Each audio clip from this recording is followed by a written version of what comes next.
Prelazimo i na informacije iz Rumske opštine. U Rumi se vode pregovori u vezi sa uvođenjem objedinjene komunalne naplate.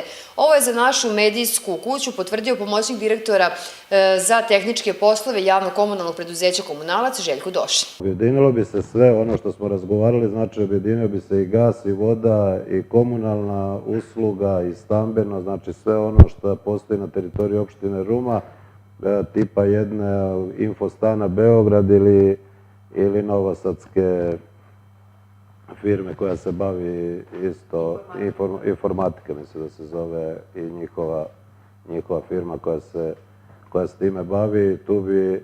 Tu bi se daleko olakšalo naplata što se tiče korisnika, ipak plaćate jedan račun, sve vam dolazi na jednom mjestu, rješavate.